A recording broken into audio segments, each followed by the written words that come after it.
بسم اللہ الرحمن الرحیم۔ عشق کا کاف کس نمبر 4۔ ان کی ہر ضرورت کا خیال رکھنا، کھانا پورے 1 بجے اور رات کے کھانے پر تو میں گھر پر ہی ہوں گا۔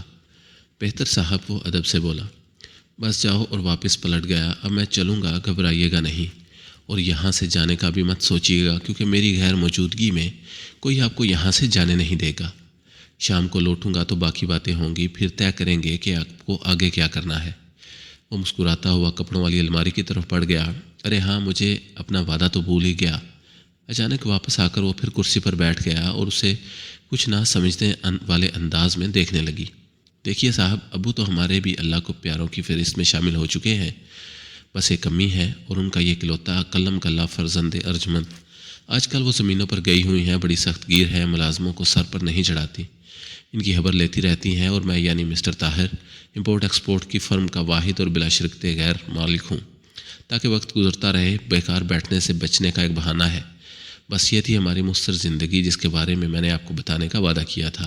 اٹھ کھڑا ہوا، لاکھ کوشش کے باوجود اپنی مسکراہٹ نہ دبا سکی۔ طاہر الماری سے کپڑے نکال کر باتھ روم میں گھس گیا۔ چند منٹ بعد دوبارہ نکلا تو وہ مبہوت رہ گئی، کچھ اتنا ہی سمارٹ لگ رہا تھا وہ ہاتھ ہلا کر مسکراتا ہوا باہر نکل گیا۔ زاہدہ پھر کسی گہری سوچ میں گم ہو گئی۔ 3 دن ایک آنکھ مچولی کسی کیفیت میں گزر گئے۔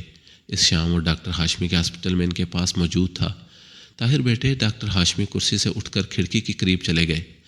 تم میں جلد بازی کا مادہ زیادہ ہے، تم ہر شے کو حاصل کر لینا چاہتے ہو جو تمہاری نگاہوں کو تسکین دے، تمہارے دل کو پسند آ جائے۔ لیکن وہ رک گئے۔ طاہر بے چینی سے پہلو بدل کر رہ گیا۔ دوسرے کے جذبات، رستے میں آنے والی رکاوٹوں، حقیقت اور ہر تغیر سے تم بے بہرا ہو جاتے ہو۔ میں اب کا مطلب نہیں سمجھا انکل، وہ مضطرب سا ہو گیا۔ جوانی دیوانی ہوتی ہے بیٹے، لیکن اگر اسے سنبھل کر خرچ کیا جائے تو کبھی ختم نہ ہونے والا سکون بھی بن جاتی ہے۔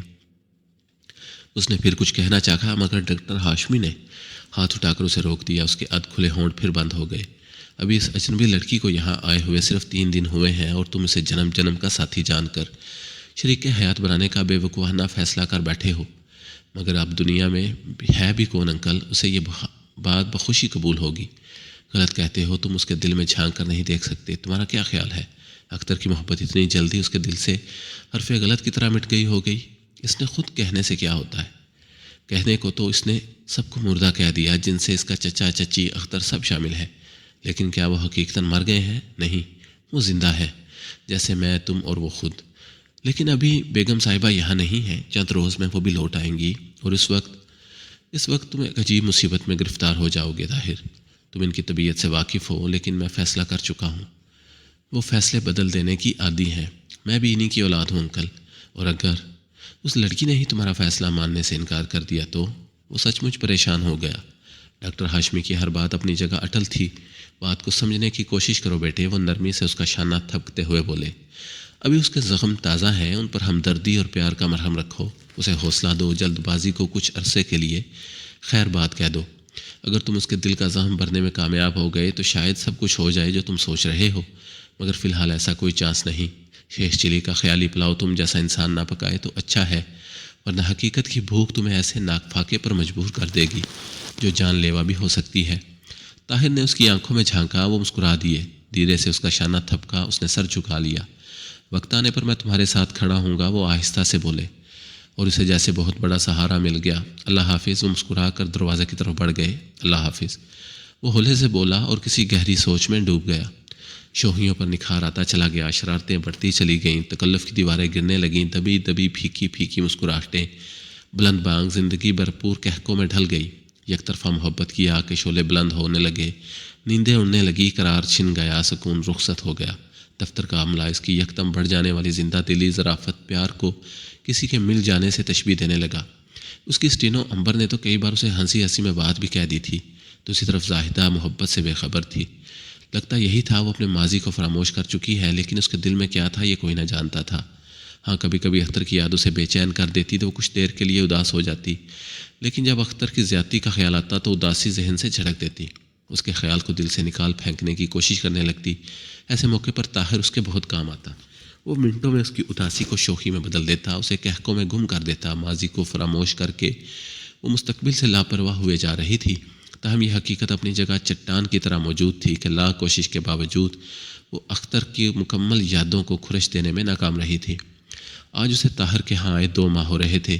بیگم صاحبہ ابھی تک گاؤں سے نہیں لوٹی تھیں، سردیاں ختم ہونے کو تھیں۔ طاہر نے اسے کچھ نہ دیا تھا، مسکراہٹیں، خوشیاں، بے فکری، آرام، آزادی، لیکن اس کا یہ مستقل ٹھکانہ تو نہ تھا۔ اے مس اداس، طاہر کی شوخی سے بھرپور آواز نے اس کے خیالات کا شرازہ بکھیر دیا۔ اس نے نگاہیں اٹھا کر دیکھا تو مسکراتی بڑی گہری نظروں سے دیکھتا ہوا اس کے سامنے آلتی پالتی مار کر لان میں نرم گھاس پر بیٹھ گیا۔ فرمائیے۔ وہ بے ساختہ مسکرا دی۔ فرمانا کیا ہے، ہم فقیروں نے بس یہ ایک عدد خط آیا ہے امی جان کا۔ کاغذ کھول کر اسے گھاس پر بچھاتا ہوا مشاعرے میں غزل پڑھنے لگا۔ نہ جانے کیوں بے چین سی ہو گئی آ رہی ہے وہ۔ ہاں مگر تم پریشان ہو گئی، وہ خط پڑھے بغیر طے کر کے جیب میں رکھتے ہوئے بولا۔ پریشان نہیں تو وہ، اچھا چھوڑو، ایک بات بتاؤ۔ جی پوچھیے۔ اب تمہارا ارادہ کیا ہے؟ میرا مطلب، میں بھی یہی سوچ رہی تھی طاہر صاحب کہ آپ نے مجھ پر کتنے احسانات۔ میں نے احسانات گننے کو نہیں کہا، یہ پوچھا ہے کہ اب آئندہ کا پروگرام کیا ہے۔ اس نے زاہدہ کی بات کاٹ دی۔ پروگرام کیا ہونا ہے طاہر صاحب، ایک نہ ایک روز تو مجھے یہاں سے جانا ہی ہے۔ کئی بار جانا چاہا مگر کبھی آپ نے یہ کہہ کر روک لیا کہ کہاں جاؤ گی، اور کبھی یہ سوچ کر رک گئی کہ واقعی کہاں جاؤں گی میں۔ لیکن آج آپ نے پوچھ ہی لیا ہے تو۔ وہ رک گئی، پھر اٹھ کھڑی ہوئی۔ وہ سوالیہ انداز سے دیکھتا رہا۔ آپ ہی بتائیے میں کہاں جاؤں؟ ارے کون الو کا پٹھا تمہیں جانے کو کہہ رہا ہے؟ وہ مسکرائے، وہ مصنوعی جلاہٹ سے بولا اور اٹھ کر اس کے قریب چلا آیا۔ مذاق نہیں طاہر صاحب، میں آج ہی یہاں سے چلی جاؤں گی۔ وہ اداسی سے بولی۔ کہاں؟ کہیں بھی۔ وہ نچلا ہونٹ دانتوں میں دبا کر رہ گئی۔ پھر بھی جہاں قسمت لے جائے۔ بس اس فلمی ڈائلاگ سے مجھے بڑی چڑ ہے، وہ اس کی بات پر اچک کر بولا۔ نہ چاہتے ہوئے بھی مسکرا دی۔ سنو، وہ اس کے بالکل سامنے بالکل قریب چلا آیا۔ اس نے طاہر کی طرف دیکھا۔ تم کہیں مت جاؤ، یہیں رہو۔ وہ اس کی آنکھوں میں دیکھتا ہوا بولا۔ نوکرانی بن کر؟ وہ دھیرے سے مسکرائی۔ رانی بن کر، وہ اسے ہلکا سا جھٹکا دے کر بولا۔ کیا مطلب؟ وہ حیرانی سی ہو گئی۔ رانی کا مطلب نہیں سمجھتی کیا؟ ارے وہی جو ایک راجا کی۔ وہ شرارت سے مسکرا کر خاموش ہو گیا۔ طاہر صاحب، وہ حیرت سے لڑکھڑا کر پیچھے ہٹ گئی۔ کیوں، کیا ہوا؟ وہ بے چینی سے بولا۔ دل بڑے زور سے دھڑکا تھا۔ ایسا مت کہیے طاہر صاحب، میں اتنا بھیانک مذاق سہ نہیں سکوں گی۔ ارے واہ، تم زندگی بھر کے بندھن کو مذاق۔ خاموش ہو جائیے طاہر صاحب، خدا کے لیے۔ وہ کانوں پر ہاتھ رکھ کر سسک پڑی۔ زاہدہ، میں اختر نہیں ہوں زاہدہ، اسی لیے تو یقین نہیں آتا۔ اس نے رخ پھیر لیا۔ زاہدہ، تم سمجھتی کیوں نہیں، میں تم سے شادی کرنا چاہتا ہوں۔ وہ رک رک کر کہہ گیا۔ بس کیجئے طاہر صاحب، بس کیجئے، یہ زہر میں بجھے ہوئے تیر پہلے ہی دل میں اتر چکے ہیں۔ زاہدہ، وہ تڑپ اٹھا۔ میرے خلوص کو یوں دھچیاں نہ بکھیرو، مجھے جانے دیجئے طاہر صاحب، مجھے جانے دیجئے۔ میں اب یہ فریب، یہ ستم سہنے کی تاب نہیں۔ وہ چل دی۔ طاہر آگے بڑھا، اس کا راستہ روک کر کھڑا ہو گیا۔ جا سکو گی؟ اس کی نم آنکھوں میں جھانک کر وہ بڑے مان سے بولا۔ وہ لرز گئی۔ ایک چٹان کھڑی تھی اس کے راستے میں۔ میں نے زندگی میں پہلی مرتبہ کسی کے لیے بے قراری محسوس کی ہے زاہدہ۔ پہلی مرتبہ میرا دل کسی کے لیے دھڑکا ہے، تمہارے لیے زاہدہ، صرف تمہارے لیے۔ اگر اسی کو محبت کہتے ہیں تو۔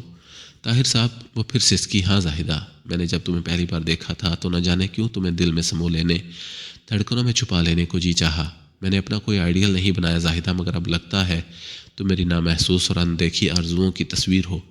میں نے کئی پٹی پھٹی تصویر اپنی چاہت کے رنگ بھر دیے، لیکن نہیں جانتا تھا یہ تصویر میری بولی سے زیادہ قیمت کی ہے۔ میرے پاس تو صرف خلوص کی دولت ہے زاہدہ، اس ظاہری شان و شوکت، اس آن بان پر تو میں کبھی تن کر کھڑا نہیں ہوا۔ وہ بت بنی اس کی صورت تکتی رہی۔ وہ پھیکے سے انداز میں مسکرا دیا۔ جانا چاہتی ہوں مجھے چھوڑ کر؟ وہ اس کی پتھرائی ہوئی آنکھوں میں جھانک کر آہستہ سے بولا۔ میں تمہیں نہیں روکوں گا، جاؤ۔ وہ بڑی درد بڑی مسکراہٹ ہونٹوں پر لیے ایک طرف ہٹ گیا۔ زاہدہ نے اسے عجیب نظروں سے دیکھ کر دھیرے سے حرکت کی اور چل دی۔ آہستہ آہستہ چھوٹے چھوٹے قدم اٹھائے۔ طاہر کی آنکھوں کے سامنے دھند سی لہرا گئی۔ پانی کی پتلی سی چادر چن گئی۔ وہ رک گئی۔ طاہر کی پلکیں بھیگ گئی۔ وہ پلٹی، دھیرے سے طاہر کے ہونٹوں کے گوشے لرز گئی۔ وہ رخ پھیر کر بھاگی۔ طاہر کے بازو وہاں ہو گئے۔ وہ اس کے بازوؤں میں سماتی چلی گئی۔ شبنم پھول کی پتیوں پر پھسل پڑی۔ دور برآمدے میں کھڑے ڈاکٹر ہاشمی کے لبوں پر بڑی خوبصورت مسکراہٹ ابھری۔ شاید وہ سب کچھ جان گئے تھے۔ تو ہماری ایک ذرا سی عدم موجودگی نے یہ گل کھلائے۔ بیگم صاحبہ نے سر جھکائے کھڑے طاہر، زاہدہ اور ڈاکٹر ہاشمی کی جانب کڑی نظروں سے دیکھا۔ جاری ہے۔